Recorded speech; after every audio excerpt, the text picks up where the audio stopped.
Hey guys, I'm here with one final Dragons of Tarkir draft. I wanted to have a draft every Monday, and I didn't want to skip this Monday, even though the interest in Dragons of Tarkir can't be especially high because Magic Origins release on Magic Online is on the horizon. So this will be our last Dragons of Tarkir draft. I think it is the seventh one I will have recorded. And hopefully we get something cool to happen. Something cool happens in our packs since it's sort of a farewell to the format. I've done probably 30 drafts in this format, and I've always wanted to open up either a Sarkhan or a Narset and build a deck around them, and that hasn't happened yet. But maybe I'll get lucky and it'll finally happen here in the last draft I'm doing. But maybe not. I mean, it's a fun format anyway, so it'll be nice to draft it one last time. I'm still waiting on one more person in the queue, so I will pause and be back with you when they join. Alright, here is our first pack, or about to be your first pack. Oh, well, Deathbringer region isn't a guy I've gotten to play with yet. I think I've gotten every other region, but I've never gotten him, and obviously he's an enormous bomb. So we're probably going to take him. The other really good cards in the pack are the Atarka Pummeler, and the Twin Bolt, and the Vulturous Aven. Those are probably the top 4 cards in the pack. Are rare, and then I need to stop clicking on things. Are rare, and then I'd probably say the Twin Bolt, then the Pummeler, and then the Aven is how I would order I'd pick them in. But there's a lot of other playable cards in this pack, like Dragonloft Idol, as long as you have a couple dragons. Anticipate in most blue decks. Tarka Beastbreaker is, just a solid guy in the green decks. Shambling Goblin's playable in the blue-black exploit. Suit of Ojutai is good in any white deck, basically. And Summit Prowler is super solid. The only cards in here I don't really like are Echoes, Impact Tremors, Kolaghan Stormsinger, and Spider Silk Net. So it's a pretty strong pack. We'll take our... So we're in black, and it looks like that might be a good idea. We've got a Flatten here, which is definitely our pick, and definitely the strongest card in this pack. There is also a Gurmag Drowner, who's quite good in the exploit deck, along with the Shambling Goblin. These guys are both just, solid guys in any green deck, basically. And this guy can be fun in the, plus the Bolster deck. And Herald of Dromoka is pretty serviceable, too. Battle Mastery and Storm Rider Rig are pretty much unplayable, I think. But everything else in this pack, well, and Keeper of the Lens isn't playable either. But everything else in the pack is, I think. So, but we will take a Flatten. I am happy with that, with those first two picks. We were going to want to get to 7 mana, so I don't know what our second color is going to be at this point. Well, there's an Atarka's Command. I don't think we want it, though. So there's a Butcher's Glee, which is probably the best black card here. But there's also some really good red cards still going around, so we may end up going red-black. Because both the Forerunner and the Outrider are really good. They're probably the 2 strongest cards in this pack, I would think. I mean, we do have a Deathbringer Regent, so we may be going for a little bit of a slower deck, but it's also just sort of like a late drop that can just seal the deal for us. I think I'm going to take the Outrider here. Yeah, that's what we're going to take. That's definitely what our pick will be.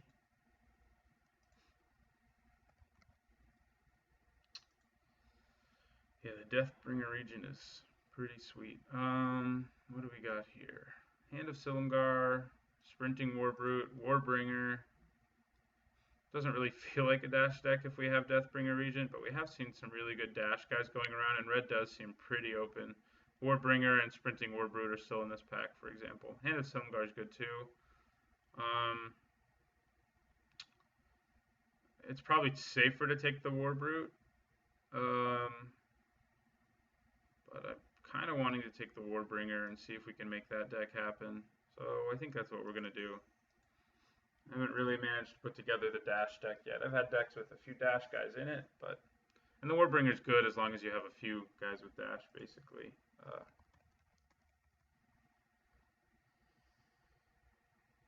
So, all right. So yeah, we have a bunch of 4-drops so far, although he can be a 3-drop and a big 7-drop. Okay, well here the Bloodshed Rager is probably our best card for us. Maybe in general it's the best card left in this pack. Probably so.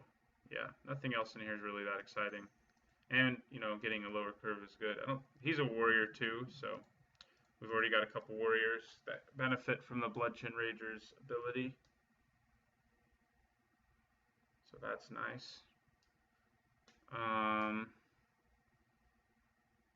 Yeah. So we're definitely going to play the Regent, but our deck may not be as focused on like getting to it and winning the game with it as I was maybe thinking, just because red looks really open and blue doesn't look all that open. So we may end up in sort of a dash aggro deck. Okay. Well, blue's looking a little open now with things like reducing stature, but I think I'll probably just take Tormenting Voice here. Anticipate and Reducing Stature and Circle of Elders are the best cards here, and Circle of Elders is probably the best one that's left in this pack, but I do like card drawing effects. I think it can be pretty important and limited. Even, you know, this one you give up 2 cards to draw 2 cards, but usually you discard a land with it or a spell that is useless for one reason or another, so it's pretty nice to dig through the deck for other stuff.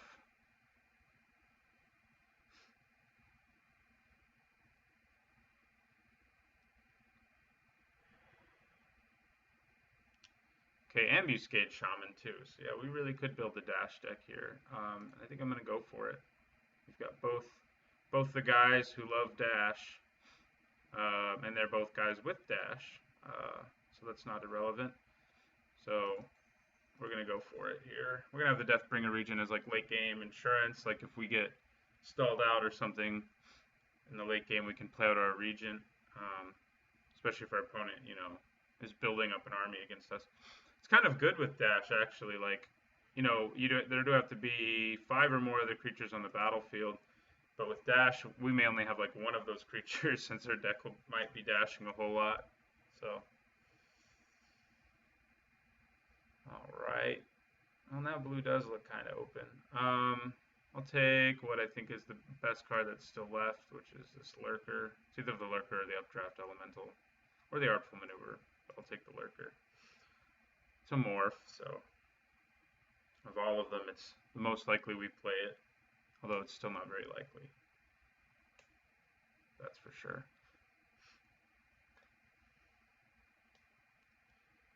So yeah, more guys with dash are going to be pretty valuable in this deck, especially if we can get another Ambuscade Shaman or another Warbringer. Yeah, nothing I really like here. I'll take what I think is the best card away from somebody, which is the Beastbreaker. Hopefully, maybe that neither red nor black are especially open. Although we did get a pretty late Bloodshed Rager and a pretty late Ambuscade Shaman. Red was looking open kind of early. We got like a 4th pick Sabertooth Outrider, which is pretty good. Pretty good for being that late. I don't know if I really want a second Tormenting Voice, but I'll take it. I don't think I'm going to play it. We'll put it in here for now, but alright, well, Wandering Tomb Shell is what we'll take.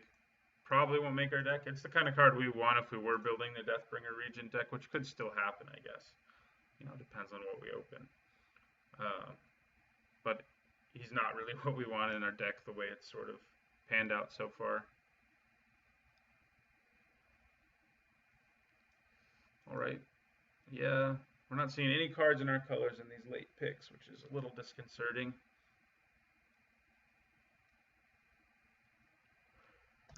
Well, a Hedonist Trove. We haven't gotten one of those yet. Seems like a nice card in Commander, at least, if nowhere else. It's not going to make our deck here, I don't think. It would be an interesting finisher. It might not be a bad sideboard card either. Like if I play a deck that's exactly black-red, it might be nice. Alright. Okay, well, we gotta secure the wastes, which is super crazy powerful. And probably worth trying to splash white for. Plus, they're warriors, so we're probably going to go that route. In terms of black, the Reckless Imp is really nice. The Defeat's nice. There's almost no red in this pack, other than a card I think that is largely unplayable in Impact Tremors. But yeah, I think we're going to try to splash white for Secure the Wastes. I drafted one a few weeks ago, as you saw, if you saw the video, but it was super useful and good. I'd never drafted it before a few weeks ago. But I think we're about to draft it again, just for a white splash, and maybe it's entirely possible we move full on into white and maybe go white black, depending on how the cards pan out in this pack.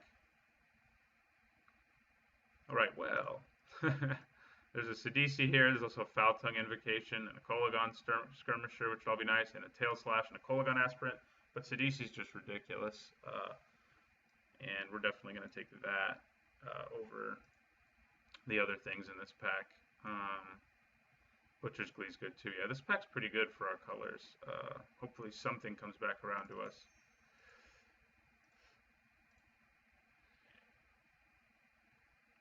Okay.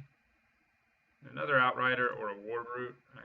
I'm thinking I'm leaning towards the Warbrute at this point. Since we've got both Ambuscade Shaman and Warbringer, he can be pretty crazy good. So I think, yeah, we'll take the Warbrute. Rending Volley, Twin Bolt, Sabertooth Outrider. I think we want the Twin Bolt. And we do. We'll take it. I don't think we're going to end up with two Tormenting Voices now. Yeah, we don't have. We have Flatten and Twin Bolt for removal right now, and that's about it. So this deck may be an 18-lander between like our Deathbringer Regent and our Secure the Wastes, and we do have a lot of 4-drops so far.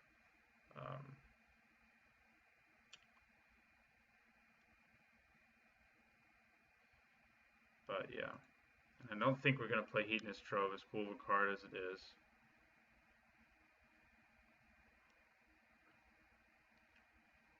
I don't know why they didn't just put like you can play cards exiled with Hedonist Trove. I guess because they wanted to make it so you could only play one spell a turn from an opponent's graveyard with it. Wow. Well, things dried up rather quickly after a few strong early picks, but if we're going to be splashing white or potentially moving into white, Orator of Ojutai could be what we want, so could Student of Ojutai. I think I'm going to take the Orator.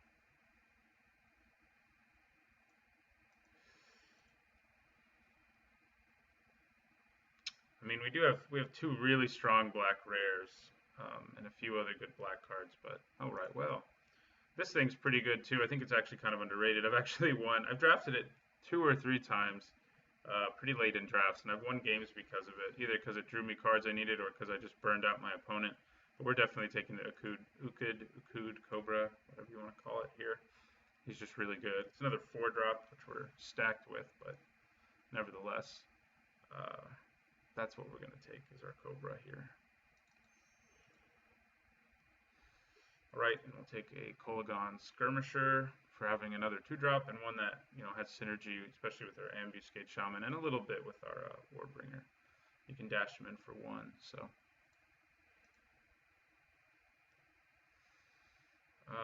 Another Orator and Evolving Wilds can help us with our splash, so I think that's what we're going to take. Orator's probably not going to make our deck, I don't think. It could, though. I mean, I'm hoping we just splash for Secure the Wastes, which is really strong and well worth splashing for. And otherwise, we just sort of are in the red-black deck. Yeah, I may take Shambling Goblin here to have a 1-drop. We do have 1 exploit card in Sidisi, so that's something. He's not great in our deck, but he's not awful either. I mean, he can trade for creatures with 2 toughness. Get in for a little bit of early damage usually too. And we can sacrifice him, in fact, to Sidisi, so having some drops that we don't mind sacrificing to Sidisi is good, because you usually want Sidisi's 4/6 body out there in like all situations.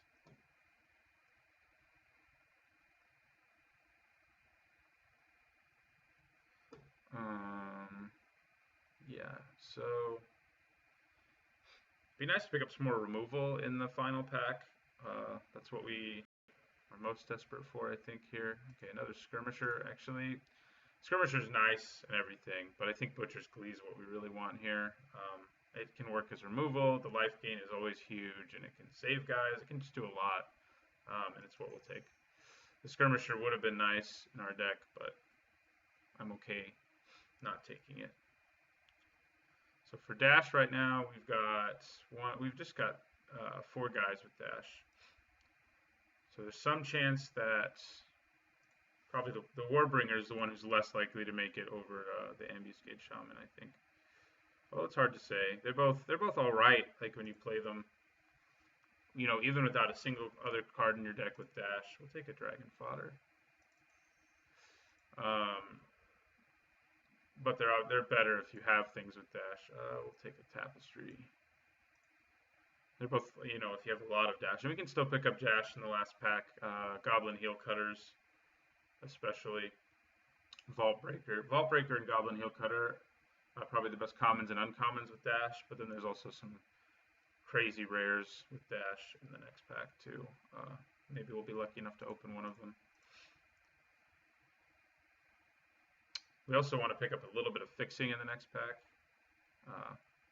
So I think that would be nice. It'd be nice not to run this Shambling Goblin, I think. It could happen. This skirmisher is also a warrior, so here's a Custodian of the Trove. I'll stick him here for now, but I doubt he makes our deck. He's good to side in against a lot of people, though.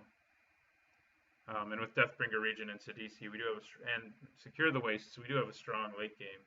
I mean, maybe we shouldn't have gone red at all, and we should have gone a more controlling second color. But we did see that Outrider late, and I thought it was a sign. I think I was wrong, though. Other people may have also gone into red since then, or they were already in it, and there were just things better than the Outrider in those early packs. Because, yeah, we've only picked up really like 6 playable red cards. I don't think that's an especially playable black card, although it could be nice with Sidisi and Deathbringer Regent both to get those back if one needs them. All right. I'd love to pick up a couple Heel Cutters, a Bathe in Dragonfire, and a Reach of Shadows in this last pack. That's my dream. And a couple fixing lands. See if we can pull that off. Oh, we still have to pick one more garbage card, yeah. The garbagiest card of them all, Foul Tongue Shriek. Just so bad.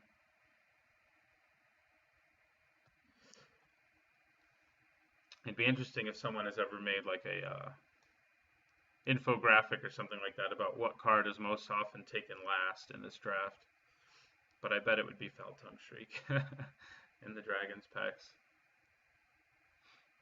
I've played against people who've put it in their deck before, but it's pretty rare. I guess it could be okay if you had some crazy number of tokens, but... Alright, well, we may be splashing white for something. Oh, shoot, no, we got Mardu's Strike Leader, too. Unfortunately, the foil is Dagatar, but yeah, this is one of the rare dashers I was talking about that's really good. Yeah, he's got a lot of power. Dowsing Gloom would be nice too, but I bet we see a few more. Emissary's nice too. But other than that, like, there's really not much for us in this pack. The Dagatar would be nice to splash for as well. We can pay his ability to move his +1/+1 counters away from himself. Or away, you know, move them around in general. It would only be from him, the way our deck's constructed right now. But the Strike Leader is definitely what we want, a little more. You know, it fits our deck better. I mean, Dagatar is just a good, efficiently costed 4-drop, basically. So, Maybe we want to splash white as well for a Sandblast. I think that's what I'm leaning towards taking here. The Efreet is tempting, but if I really want that 2-drop later, he'll come to me. And the rest of the stuff in here isn't that great for us. So we're going to take a Sandblast. We splashing white a little bit, so I think moving into one of the better white removal spells isn't a bad idea. We do need to pick up some more fixing for sure, though. So hopefully we find it. Dual lands are the main things we're going to want. The gain lands, as they're often called, is what we'd like to see here. Would help us with our hopefully small white splash, and that will help. Yeah, Typhoid Rats would be nice, but I think given that we have one of our strongest cards is white and one of our removal spells is white, I think getting the fixing is more important right now than the Typhoid Rats is. Even Surveyor is really strong, so someone's going to be happy to get that. I played against a guy once, I don't remember if I recorded it, who drafted 4 of them, so that was pretty crazy. So hopefully we don't have that happen again. But yeah, we'll take the Barons. Get some fixing in here, so we can Sandblast things and secure the wastes as well.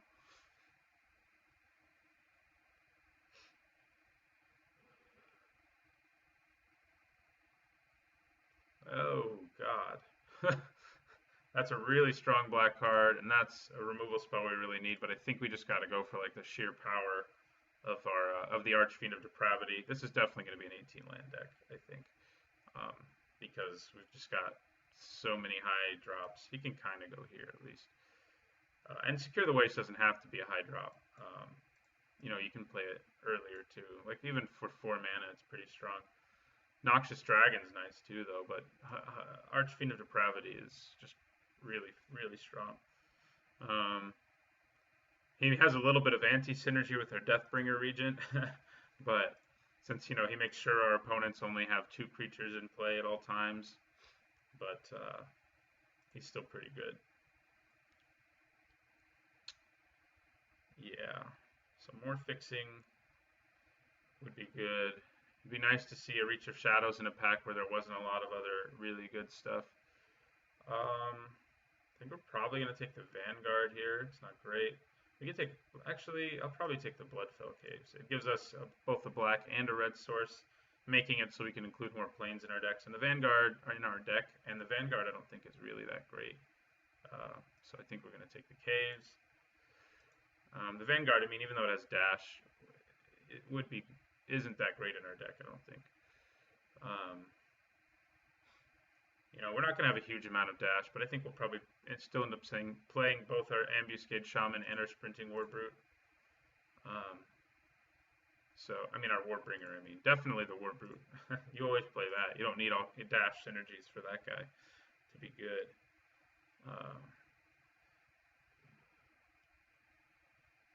Okay, Gurmag Angler is attractive here. So is Temur Battle Rage, although we don't have a huge amount of stuff that makes it really good, but we have some. But I think we take the Angler. We do have an Evolving Wilds at Drafilla Graveyard.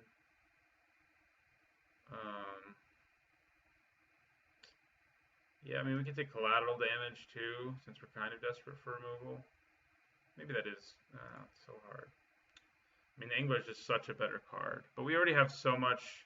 Everything we have at the top is better than our Angler, so I am going to take collateral damage, which I know is something you would almost never do, and I would almost never do, but we do have a really good top of the curve already, and the Angler, is good, but everything we have up here is better than him. Oh, good, a Dowsing Glue. That is what we want. We're kind of low on creatures. This is basically a creature, so we kind of have 13 creatures.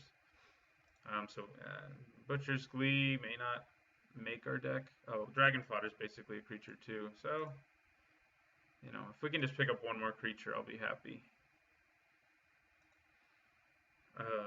And we probably can. There's usually an Efreet to be had late, and he's perfectly alright. Not amazing, certainly, but alright. So we've got 3 lands in here already. So we really only need to pick up one more playable, because I think we are going to run 18 lands in this. Ugh. Yeah, not much we want. The Lotus Path Djinn is the best card left, so we'll take it away from somebody. Blue does seem like it's been a little open, with Lotus Path Djinn still floating around like that.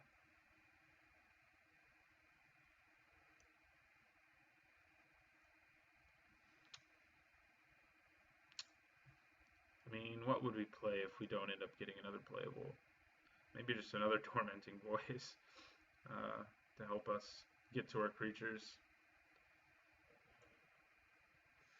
Well, there's a Sultai Emissary. He's a good 2-drop.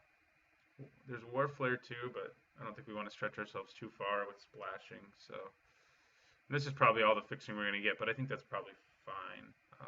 I'll probably run 2 planes plus the Barrens and the Wilds. You know, secure the wastes. You just need a planes whenever. I mean, and if we're desperate with Sidisi, we can also search for a planes. So that might count.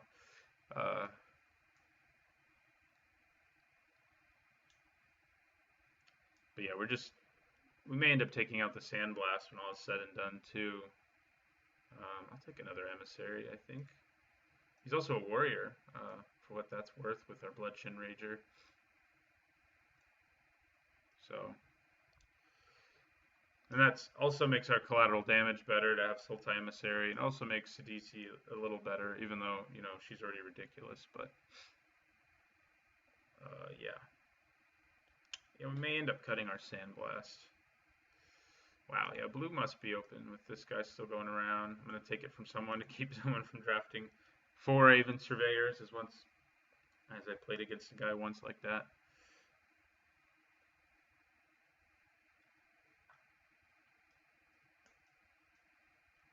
I mean, in terms of removal, we've got collateral damage and flatten, twin bolt, not much else. I mean, so we may really need to splash for the Sandblast, like I've been saying. I'll just take this. Obviously, we're not playing him, but we will take him. And he's not awful for our sideboard. I wish I'd picked up one of the white exile target enchantment spell now from the first from the dragons packs. We'll take the rune mark that we can potentially also play, though I doubt we do. And we'll get another rune mark. Rune marks are probably some of the last cards you get here. Although Rakshasa's, is it Rakshasa? I think it is. The Delve card that's make target opponent discards 2 cards is seen a lot late too here, I feel like. So we need to cut 1 card, is what we need to do. And it may be our Shambling Goblin now. Picking up those 2 emissaries late was nice. I mean, maybe it's Sandblast, because it could end up being a dead card a lot of the time. Like with Secure the Wastes, you know, if you get the white late, it's still pretty good. But not being able to Sandblast something early could be a big deal. But let's see. Let's take the lands out of here real quick. If they'll let me take them out of here. There they go. And we'll group creatures separately. Yeah, we really don't have a huge number of creatures. Well, actually we do, because we have... So we ended up with 16 things that generate creatures. Plus the emissaries, which make creatures when they die. So we have a good number of creatures. We have Collateral Damage, Twin Bolt, Thousand Gloom, Butcher's Glee, kind of, and Flatten if we take out Sandblast. I think I am going to take out the Sandblast. It is pretty good and all, but I think it's, you know, safer. We have to cut a card anyway, you know, and if we're just running 1 white card, the splash seems much more attractive, I think. So yeah, we're going to combine groups now. And we'll put these in there. So we already have 2 black sources. Well, actually, it's like 3 black sources if you count the wilds.